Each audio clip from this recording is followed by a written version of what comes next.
What's going on, peoples? This is your man, Derek Terry, host of I'm Not Complaining, I'm Just Saying, where you're going to complain, bring some solutions to the table. Welcome back for another episode. And I definitely appreciate you taking time out of your busy day where you could have been anywhere else but here. So I appreciate it. So before we get started, um, today we're going to be talking about the beautiful town of Indian Head, which is located in the southwestern, southern part. Hold up, I gotta do my southwestern portion of Charles County, Maryland. And what a better person to let us know about Indian Head, the bright spots as well as its challenges of a little town of approximately about 4,000 people, give or take maybe 4,100. I don't know the exact count, but it's somewhere around there. And our special guest is going to be, and I believe he still is, I may be wrong, but he was the youngest mayor elected in Maryland history, Mayor Brandon Paulin of Indian Head. So before we bring him on, um, I wanted to get into my segment I simply call Seriously. So I'm going to keep beating this until there's a vote by the um, Maryland General Assembly. And this is more or less about the SROs or school resource officers. And just to really summarize, there's just a lot of people that, at least in Charles County, that keep constantly saying that the SROs are the reason for the school to prison pipeline. And there's just simply not that issue in Charles County. There are some questions that I've asked several of these naysayers, as well as some of our elected officials prior to answering, and you think they would answer. Nope. So there's really two main questions I've been asking and haven't received any type of data or answers to. Do you have any qualitative, quantitative data, a survey, a letter, or something from an overwhelming support from Charles County citizens advocating for the removal of SROs? Nope. Have any of you spoken with the SROs, the SRO commander, the sheriff? Nope. But get this. Some of the rationale is because there isn't a direct link to the Charles County, well, the school to prison pipeline. It just simply isn't. So what I'm trying to find out is what is really going on. Based on some of the rationale, one or 1,000 students arrested, whatever the number may be, by SROs are too many, and those bad apples are the reason all the SROs need to go. To some degree, I would agree, but just get rid of the bad apples. However, some people have forgotten that we've had some teachers, some staff, some coaches, whatever, that have had some sexual encounters with minors. So by that rationale, we should get rid of all the coaches, the teachers, and the staff because they're the problem. No, you get rid of those bad apples is what you do. And then you work on trying to make things better. You just don't get rid of them all together. And I'll close with this. Well, for this particular segment anyways, is that if there, I urge everyone to contact Charles County delegation and ask them to provide you with the data because they say they're doing this for us, but ain't nobody ever asked me anything. I've seen no survey or anything. And if you happen to live anywhere in the state of Maryland, contact your delegate or your senator to say no to Senate Bill 025. Last point. For some odd reason, Charles County is still holding on to what I call a very archaic and systemic disenfranchisement of voting practices in Maryland. I get it. Those opposed want to secure the Waldorf vote, or if you live in a certain area, you want to secure a certain vote. This is the way I look at it. If you don't live in my district, why are you influencing the vote? Meaning that if you live in my district, I should vote for you and you should run if you live in my district. The way that we have it now, anybody can live anywhere in the county and vote for any one of the commissioners, which means, guess what? If you didn't get a lot of votes from the district in which you represent, as long as you get it from some other spot, then you're good to go. Which means what? We got other people in other counties dictating to us who should represent our district. That's wrong. Some way, somehow, Charles County needs to get with 2021 because they're still stuck in 2001. And this really has to do what they call Maryland House Bill 0655, which seeks to restore some common sense voting. If you live in your district, you can run for an office in that district, and residents in that district can vote only for you and the commissioner president, and that will remain a countywide. And this is being proposed by St. Mary's delegate, not Charles County. So what I would say is let's have some common sense voting. Until then, we'll be right back. All right. So welcome back. Welcome back. Took a little break, but like I told you beginning of the show, we're going to be talking about town of Indian Head, which is located in Charles County, Maryland. It's a beautiful town. It's a lot of bright spots, but like any town, it has its challenges. It's what we call it's a municipality here in Charles County, and we also have the distinct pleasure of having the youngest mayor, at least I think he still is, in Maryland history, which is Mayor Brandon Paulin. So before we get to that, let's go with the promo of the show. So hold on to your seats. Oops, dealing with technology.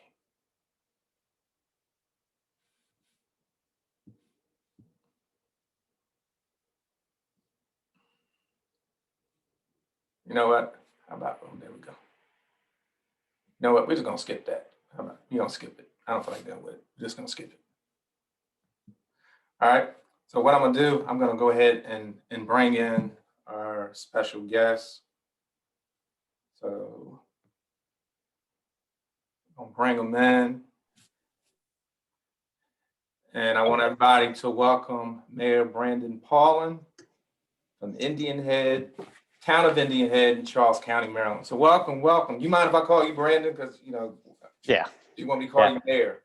No, I prefer Brandon. That's the name my mom and my dad gave me. So, well, in the more traditional setting, I will I will accept and respect the title, like I always do. Mm-hmm. But a lot of we go way back, 2015. Yeah. What was that? It was that ribbon cutting for the St. Charles pool. When we first met, right? Oh, you mean this right here? Oh, yeah, that would be it. That would be it. And wow, you look very young then. You was what, 19, 18? 19. Yeah, no, I was young then. And, I feel old now. I'm gonna tell y'all a little quick story. I knew who he was, but this was the first time I met him. So when I saw him, I said, "Hey, you that mayor, that little young kid, right?" He's like, "Yeah, take a picture with me." So he just took a picture with me. And I think that was at St. Charles High School. Yep, that was at St. Charles. I think they were honoring. Was that the Wade? Yeah, that was the dedication. Yeah, dedicated to my late frat brother, Mr. Wade. So yeah, so let me stop this real quick. Everybody gonna look at that. So hey, we gonna go ahead and get started. And I just wanted to throw that in there so you can wow, that was me back then. I keep pictures, man. Believe me, I keep them. Not for blackmail, nothing like that. I just keep them. Because I was looking for that was a good picture. Yeah, and me, I'm being an older cat, you're a young cat. I just like to see how people how you mature with age. I'm saying you age well, so that's a good thing. It's a good thing. Yeah. I mean, it could be worse. I could not age well, and then that'd be real bad. Yeah. So, tell us about Brandon Paulin, not the mayor, but Brandon. Yeah, I was born and raised in Indian Head. I used to walk to Indian Head Elementary every day. Not the mayor, so I'll leave all politics out of it. I was big into dirt bikes and wrestling growing up. Had a lot of good coaches that helped mold me. And a few may know that I also coach over at Henry Lackey High School, the head wrestling coach over there. And before that, I was the coach over at St. Charles High School. So wrestling kind of gave me a passion to spread that to the younger ages. But I've always been kind of an active sort of guy within my community, even when I was a kid. And recently graduated with a bachelor's in business administration. Of course, Congratulations, man. Thank you. Everybody Thank hand you. clap. Thank you. Congratulations. It took me a while, but you got it done. Got it done. So if there's anyone listening, I am available to be hired. But it's just one of those things where I love my community, and that's kind of what led me to pursue public office. Just like I think a whole lot of people that run for public office, like yourself. But that's kind of me. Motorcycles and wrestling outside of this, and then I love traveling, catching baseball games. Of course, when there's not a big pandemic looming over our heads. But that's kind of me. Enjoy sports. Wrestling being the top of those, and then enjoy riding my motorcycles, man. Yeah, now I have to look at, I don't mind saying my age. The government said that I'm 49 years old. So, but 6 years ago, you were a 19-year-old kid in my mind. Mhm. And I'm thinking, I know what I was thinking at 19 years old. And I'll be honest with you, I don't know any cats during my generation that were thinking of running for mayor, running for anything. If anything, they running away from something, but they weren't running for elected office. So when you were elected mayor and you realized you were the youngest one in Maryland history, how did it really feel? And you kind of touched on what made you run, but how did you really feel as a 19-year-old?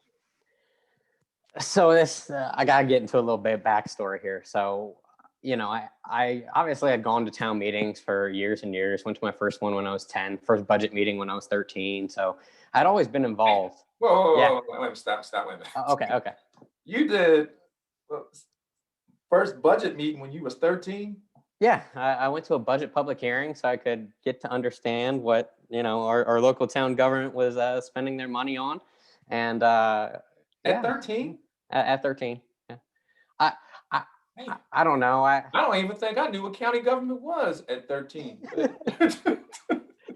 Well, I mean, I had some good teachers growing up that encouraged me to get involved. When I saw something, I'd say something. And then, one of my teachers, kind of how I got involved, I used to walk to school every day. And I had to cross this crosswalk, and base traffic in the morning is pretty a lot, especially for a walker. And there was no sign saying stop for the pedestrian within the crosswalk. And wrote the mayor a letter, went to a town meeting, and had a whole lot of teachers along the way. Special shout out to Mr. Hughes at Henry Lackey High School. He was my personal favorite government teacher. And the funny thing is, I probably know who he is because I taught at Mhm. Lackey for 1 year. I just can't put the name to the face.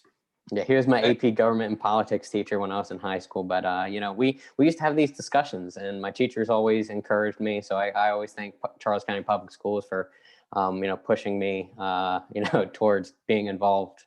And but yeah, anyways, that was the backstory. So how I really felt.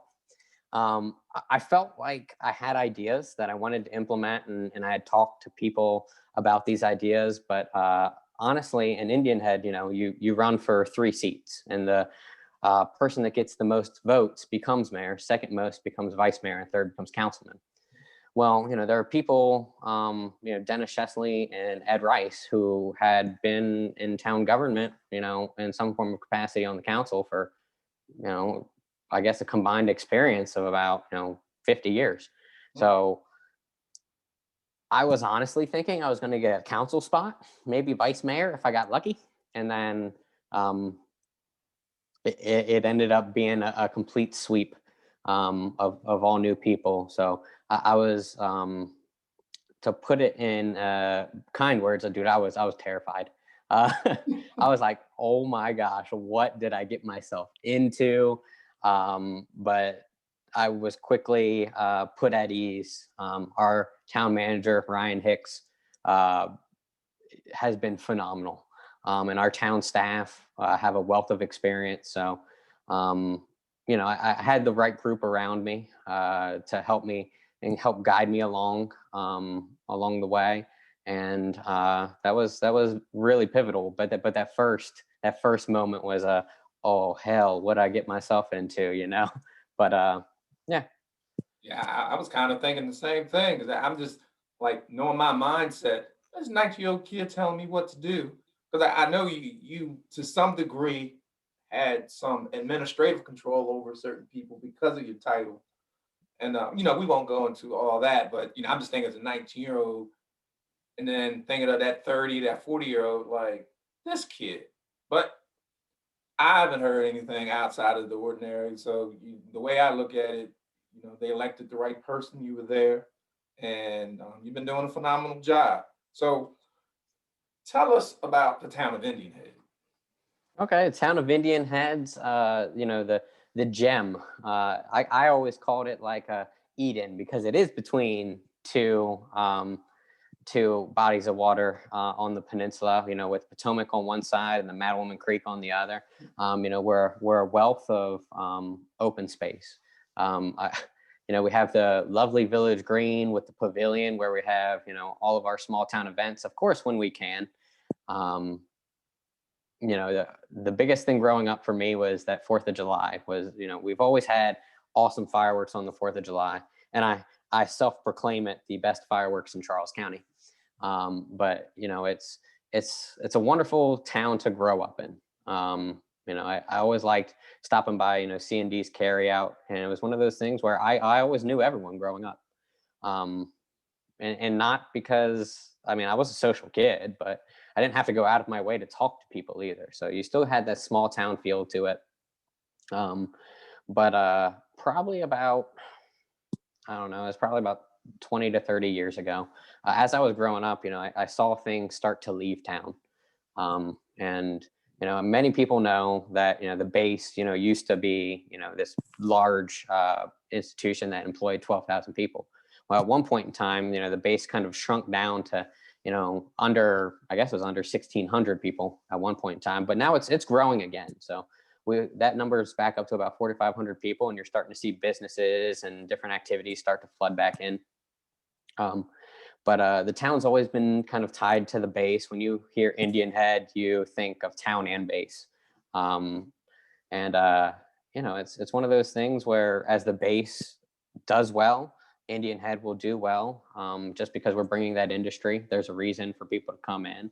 As they get higher employment and that sort of thing. But Indian Head's definitely, I'd say, a charming little town. A few miles from everything, and then if you really like to fish, it's definitely the place to live. I used to live at Mattingly Park, but that's kind of the brief synopsis of Indian Head. And we always use the tagline: "Live, learn, work, and play" is the goal for Indian Head. We want you to live here. We want you to work locally. We want you to learn here. And we'll talk about that with CSM probably a little bit later, but and then play here too. So everything you would need. But Yeah, because I know myself, I grew up as a military brat, and some people know, some people didn't know. I grew up right near Edgewood Arsenal, which is part of Aberdeen Proving Ground, and but I've lived at other bases as well, so I understand the significance and the importance of the base. But I always tell people that the base will survive. The base literally in itself. I'm not going to say the base doesn't need the city because most bases are there to have community partnership. But at the end of the day, like I look at Fort Hood, where I was born at, Fort Hood is its own city, literally. right. That's how big Fort Hood is. And when I hear of people say, well, why do we really need the base? I don't think they understand the significance and importance. So can you explain, and you explained a little bit briefly, but can you explain how important the naval base in terms of economic development is in Indian Head? Yeah, it is economic development in Indian Head when we talk about the naval facility. The first kind of key point that I want to throw out there is the largest employer in Charles County, Maryland The largest. is the largest is the Navy facility in Indian Head. Say that again. The largest, because some people The largest. the largest. And if you add in the numbers from, economic impact, which include contractors and, different things, you're adding to that number.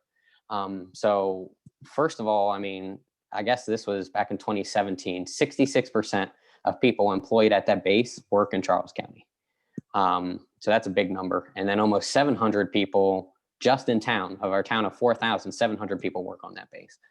So in terms of wages and employment, that is a big number when you talk of employment. And then you add to wages on top of those, few thousand jobs, the average salary is $93,000 on the base. So high wages, good paying jobs right here locally in Charles County.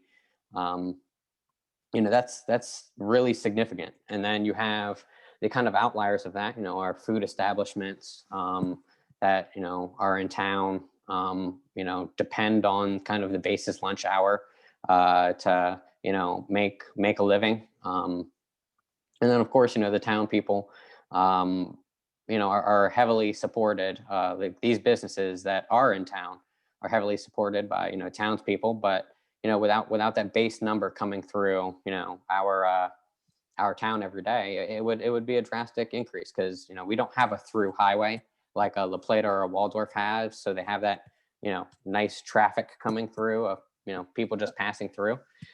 We have to have a reason to come to Indian Head. And right now that reason is, people work here. And And one of the key supporters is, and I know there's been somewhat spearheading um, the keeping and the relationship with the base is the military alliance. Can you explain to us what is the military alliance and why they're important, not only to the base, but Indian Head as a whole? yeah, so there's backstory to that too. There used to be what's called the Indian Head Defense Alliance, started up by the late great John Bloom, who was a resident of the town of Indian Head, former superintendent of schools, and he was pivotal in kind of showing us, hey, how do we, promote, protect, preserve, and grow this naval installation? And of course, at one point in time, the Indian Head base went through, multiple bracks, 3 bracks over, in the 80s, 90s, and then 2000s. And I just want And to pause. I don't mean to pause you. For those who understand BRAC, just to make it short, long story short, it's when they look to close bases. And if you're on that list, you're slated to be closed, and you have to rely on your congressmen and US senators to push for you. So that's why it's important when you do vote that you vote for people that support the military, because if they don't, they'll like forget the base and they'll let it go. I'm sorry, yeah, continue. yeah. And so, John Bloom was a relentless advocate and laid the groundwork really on how to promote and preserve, these naval installations to, admirals at the Navy Yard and to high ups in the DoD and to Congress. I mean, he talked to everybody. And so in 2015, the Military Alliance Council kind of reformed to help preserve, promote, and grow our naval installation, and as well as help promote the town of Indian Head. So that's kind of what they do is really keyed in and focused on projects that help the naval installation and help the town. And they've done some really good things over the past few years. And we are happy to be community partners with them. Okay. Now, I necessarily wouldn't call it controversy, but we know how social media is. And there's the United States Bomb Technician Association. They established this multi-use site, Indian Head, sometime in November, that plans to grow education technology in accordance with the town and the naval support facility. So, of course, you had some people that were upset with potential environmental issues, whatever it may be. But can you explain, I guess, why some people would feel there's some environmental issues? And if they are, what is the Indian Head and the naval facility doing to ensure that it's a safe working environment? Yeah, and I think there was some misconception. We didn't really go into details about what that facility was going to be used for in that short newspaper article. Everything that's going to be environmentally concerning, things that go boom, that sort of stuff, that's going to be done behind the gate where they already do those things. It's not like we're going to be bringing, dangerous chemicals or that sort of thing into the town or at that facility. That facility will strictly be used as like classroom training space, as well as development space, and technology development space. So all of the essentially the thing was explained to me, all of the energetics, the things that'll go boom, will be back behind the gate. So Yeah, and I think what happened, it's unfortunate. You have a lot of people on social media that like feeding misinformation, and especially we don't even live in the area. That's the other thing too. They don't even live in the area. So I I know from military that 99% of whatever they do that involves any type of environmental thing is done on the base. right. And if you have something done off the base, it's normally in another area like an annex, Mhm. but it's not done in a residential area. So it just sometimes it can be frustrating, which kind of bring me to with there are often some things about Indian Head that are misunderstood or misinformed opinions about Indian Head. What are some of them things that you've heard that you've addressed while being in office or just address on every day? Because there's some things that I've addressed, but you may touch on some of the same Right. things. So Yeah, I think there is kind of a group of people, that have a certain negativity about, my hometown, which is upsetting. And either say, one, there's nothing down there, or two, there's nothing that can be done. And both of those are false. I have to harken back to, we talk about Facebook. Well, Facebook can be used for good and bad. which Um, is true. we one of my friends lives within town. Just mentioned this thing on Facebook, and it made me smile one morning. It was like they were like, "Hey, I went at a hike on a state park. I went, got coffee at a coffee house. Went to go feed ducks at a local park that's on the creek, and then went and got pizza. Got brick oven pizza, and never left my neighborhood." That's Indian Head. That there's no other place where you can do that necessarily in Charles County, and you can do that in Indian Head. And then the people that say it won't get better, I think we've seen, at least over the past few years, we took the largest vacant and blighted building in the old Eli's shopping center. The roof was caving in on that.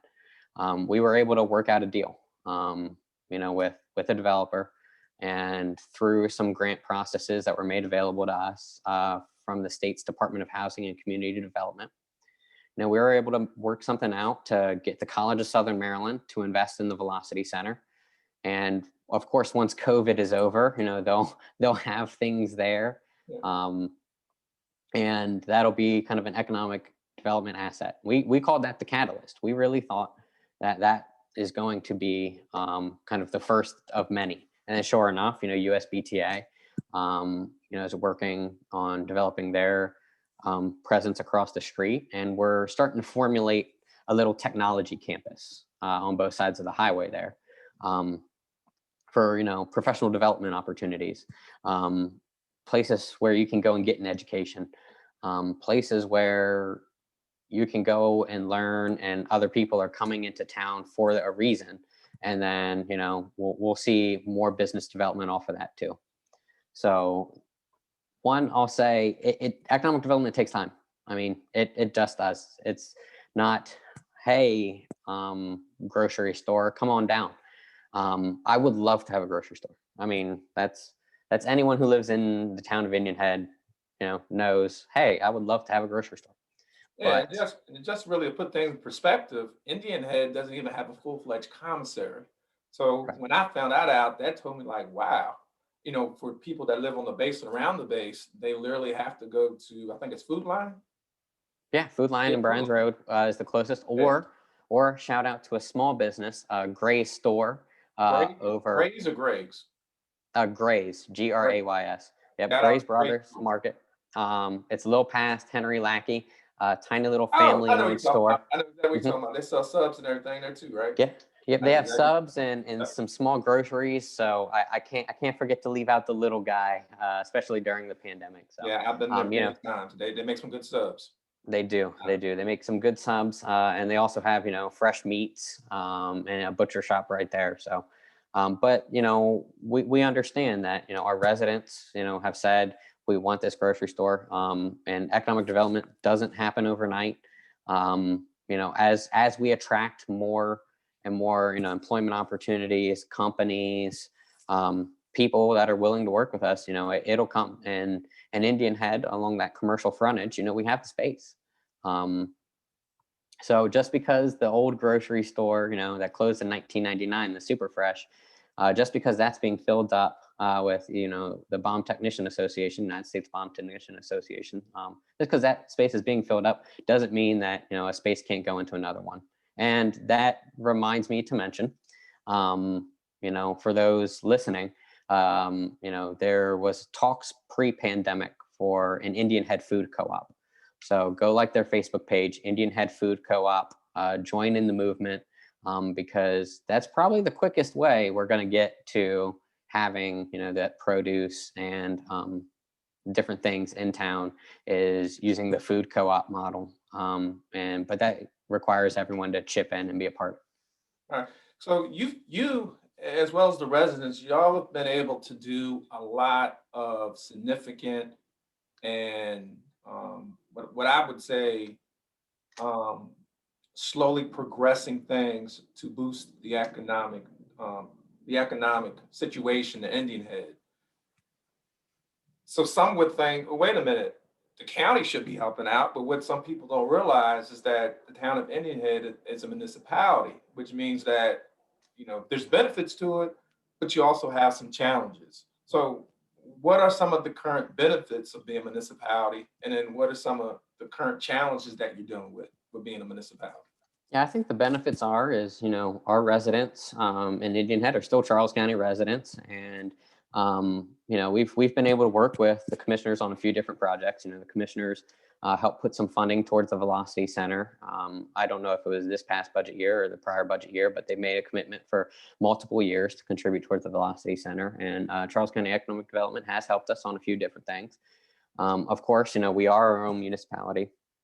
So some of the benefits of that is, we can develop our own planning and permit process. So it's our goal to make it the easiest as possible for, new businesses to locate in town. We want to make sure that we are faster than, the permitting processes of our surrounding areas. So we can, entice those businesses in. Um, sometimes you hear about, some permitting processes, and I know they worked to, help improve that on the county level, but, we are serious about, getting that thing turned around.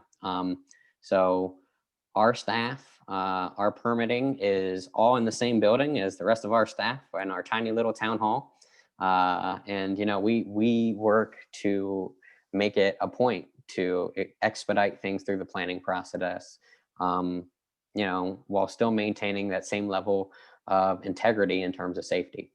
Yeah, that's something that I guess for me, it just all I can do is shake my head where there's a lot of red tape. It seems like as you get larger.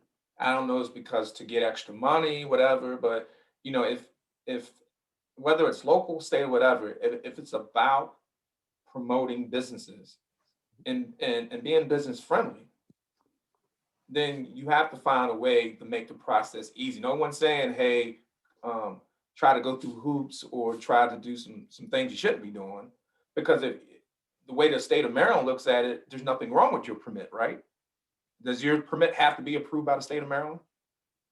No, so I mean, of course, parts of Indian Head are within the critical area, and that adds its own level of bureaucracy, and but that's to protect the environment along our waterways. So Of course, that's gonna, add a few different things. But if it's not in the critical area in Indian Head, we work to, um, we start out at yes. That's always our goal, is not to start out with a or not to start out with a no. It's how can we start out to get your project going.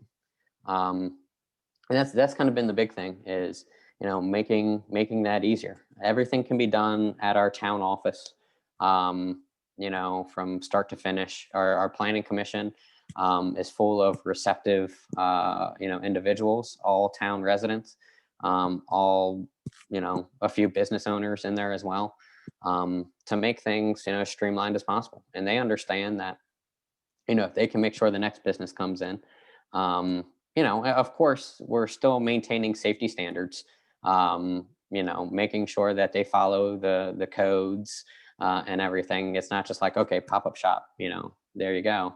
Oh, you forgot fire suppression. No, we're still going through everything.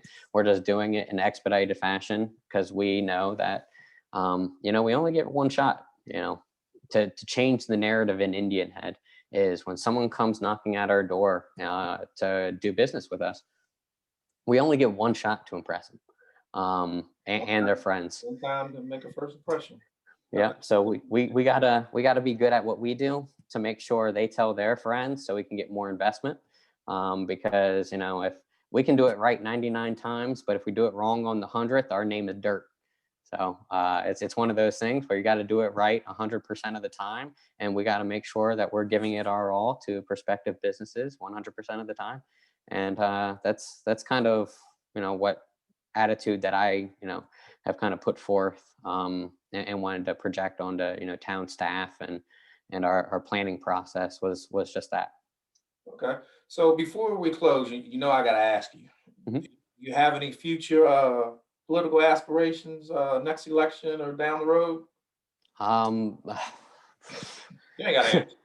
no, I'll answer. Right now I'm really comfortable with what I'm doing here in Indian Head. People have talked to me about, I guess, being uncomfortable and doing other things. I just don't know if that's right for me, this time round. But I'll never shoot down an idea, but I don't anticipate me doing much this time around, but I don't know. I'll get to that bridge when I cross it, if it comes to that. But I like what I'm doing in Indian Head. We're making progress, and I'll stick with that if I'm allowed. Well, whatever you decide, I know that you have support from different areas, and I know when I ran, we actually bonded more because there's so many events that we went to. We didn't always necessarily agree on everything, but who does? And but the thing about it, what I appreciate about you and a lot of other candidates are out there, is just the high level of respect, and just no nasty campaign, because at the end of the day, it's not that serious. I'm like, for real, if you really want it that bad, then so be it. I'm not going to lose my integrity or stoop to your level just because you so desperate for a position. So, and that's the way I always look at it with politics. I'm not that desperate.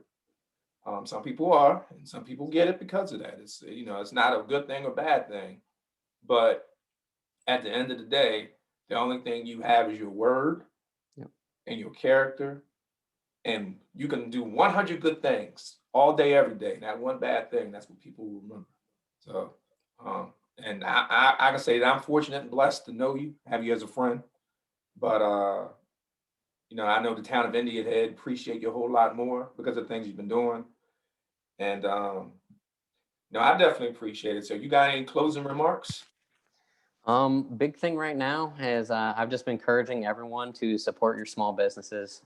They've been hit hard during this pandemic. With people teleworking and people doing all sorts of things, our small businesses have been struggling. So Want to shout even if out? it's, Go ahead.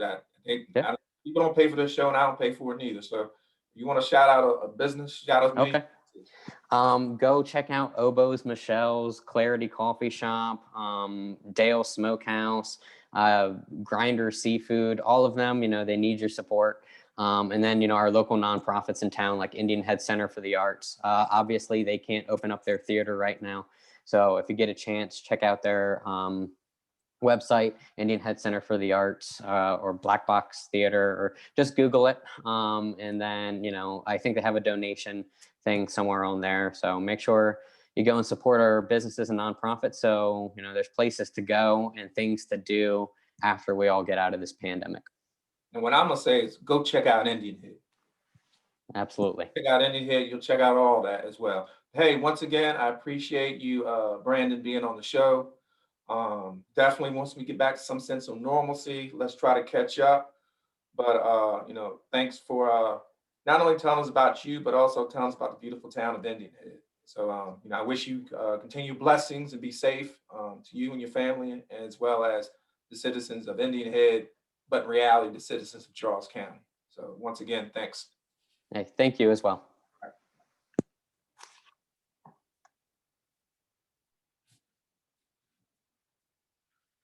All right. Well, that's a wrap. That's a wrap. I really don't have a lot to say that hasn't already been said, but it's a beautiful town, like all towns. I'm saying all counties have little towns that are struggling, and Indian Head is no exception. But they are trying to persevere through the corona and through whatever challenges they have. And Mayor Brandon Paulin is doing his best to make sure that they stay afloat, as well as the other elected officials and the residents.